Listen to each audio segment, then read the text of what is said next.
नमस्कार बंधुरा राधे राधे आमी पिंकी और आमार नतून ब्लगे आपनादेर स्वागत। देखुन सकाल हो गेछे अनेकक्षण आगेई मामाइके स्कूले दिए चले एसेछि। सकाले सबकिछु काजबाज करे कमप्लीट करेई এই মাও করে স্নান করতে যাবে। এই দেখুন আমি একটুখানি তরকারি আর মুড়ি একটু খেয়ে নিলাম, জানেন তো খুব খিদে পেয়েছিল, এই জন্য বাড়ি আসলাম একটুখানি সবজি দিতে, দিয়ে ওই খেয়ে আবার স্কুলের পথে রওনা দিচ্ছি আমার গন্তব্যস্থলে, আমার কর্মস্থলে। দেখুন রাস্তা দিয়ে চলছি। জীবনটা আমার বেশ ভালোই, বলুন বন্ধুরা। একবার এদিকে একবার ওদিকে একবার সেদিকে চলে আসলাম হাঁটতে হাঁটতে, টুকটুক করতে করতে সেই আমার সেন্টারেই। দেখুন গলির মধ্যে ঢুকে গেছি, গলির মধ্যে ঢুকে গেছি। গেটটা খুলে নেব, খুলে এসেই আবার ভেতরে চলে যাব। দেখুন আমি অনেক আগেই এসে গেছি, মামাইকে স্কুল দিয়ে আসলাম তো ঠিক টাইমেই পৌঁছে গেছি। এখন আমার সহায়িকা আসেনি, আমি দরজাটা খুলে ভেতরে গেলাম। ভেতরে গিয়ে একটুখানি গুছিয়ে নেব, ও যেহেতু এখনো আসেনি আমাকে তো বসতে হবে, তাই আমি ঘরটাকে একটু পরিষ্কার করে নিচ্ছি, একটু ঝাড়টার দিয়ে পরিষ্কার করে মাদুরটা পেতে আমি বসে পড়ব। বসে খাতাপত্রগুলো তৈরি করতে রাখবো, একটু রেডি ফেডি করে নিই। অনেক কাজ জানেন তো, সবগুলো তো কমপ্লিট করা আমার উচিত। কালকে পুরোটা করতে পারিনি, মামাইকে নিয়ে গেছিলাম তো, এই জন্য ওকে খাওয়াবো বলে তাড়াতাড়ি করে ছুটে চলে গেলাম বাড়ি, আর পুরোটা কমপ্লিট হয়নি। 3টে অবধি ছিলাম, তাও হয়নি, জানেন তো।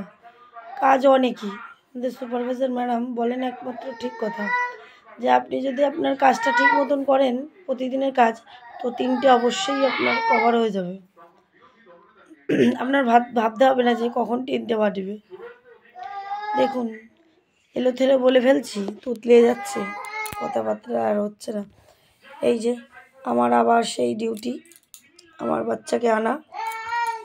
এই যে আমি আবার যাচ্ছি আমার বাচ্চাকে আনতে। আজকে ওর পাপা নেই, পাপার ডিউটি আছে, এই জন্য আমাকে যেতে হচ্ছে যথারীতি। এই দেখুন ট্রাফিকের মতন আমি দাঁড়িয়ে আছি হালাবতলার মোড়ে টোটোর জন্য। কালীঘর থেকে উঠেছি, টোটোয় নামলাম, নেমে এবার দাঁড়িয়ে আছি। পেয়ে গেছিলাম একটা টোটো, গিয়ে মামাইকে নিয়ে এই ফিরছি স্কুলে।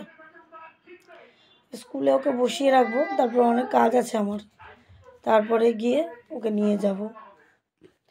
ওর একটু দেরি হয়ে যায় জানেন তো বন্ধুরা, একটু দেরি হয়ে যায়, ওর একটু খিদেও পেয়ে যায়, কিন্তু কি করবো বলুন, কাজ তো আমাকে করতেই হবে, ডিউটিটা ঠিক মতো না করলে তো হবে না।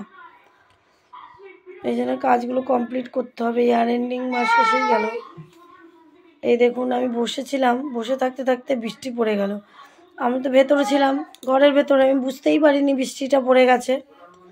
এবার মামায়ের তো অনেক বেলা হয়ে গেছে, খিদেও পেয়ে গেছে, কি করবো, বাচ্চাটাকে কতক্ষণ বসিয়ে রাখবো। দেখুন যাচ্ছি, কি মনোরম দৃশ্য না, পুকুরটা তো আপনারা দেখলেনই। এই দেখুন পুরো প্যাকিং করে দিয়েছি বাচ্চাকে, আমার স্টোলটা দিয়েই ওর গায়ে ঢেকে দিয়ে, আর ওর স্কুলের টুপিটা ওর মাথায় দিয়ে দিয়েছে, আর আমি ওর ব্যাগে একটা রুমাল ছিল, ওটা আমি আমার মাথায় দিয়ে নিয়েছি।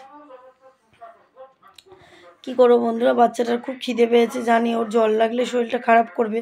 কিছুদিন ওর আগেও শরীরটা খারাপ ছিল, কিন্তু কিছু করার নেই বন্ধুরা, 3টে বেজে যাচ্ছে, বাচ্চাটা কখন খাবে বলুন। দেখুন বাড়ি চলে এসেছি, এবার বাড়ি চলে এসে খেয়ে দিয়ে ওকে ঘুম পাড়িয়ে দিয়েছিলাম, আমিও ঘুমিয়ে পড়েছিলাম। তো মামাইকে বলেছিলাম একটু রাত্রেবেলা ফ্রাইড রাইস বানিয়ে দেবো, যেই কথা সেই কাজ শুরু করে দিয়েছি। একটু চা করে নিলাম, চাটা করে খেয়ে এই যে গাজর আর বিনসটা একবারেই ভেজে নিয়েছি, জানেন তো।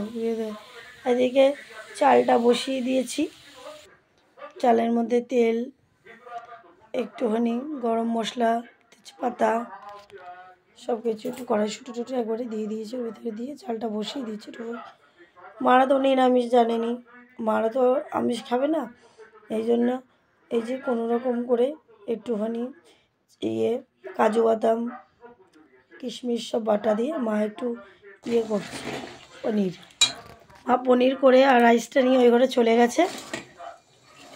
আর আমি আমার সেই চিলি চিকেন, যেটা আমি মুম্বাইতে কথা দিয়েছিলাম খাওয়াবো বলেছিলাম, কিন্তু খায়নি বন্ধুরা, জানেন তো।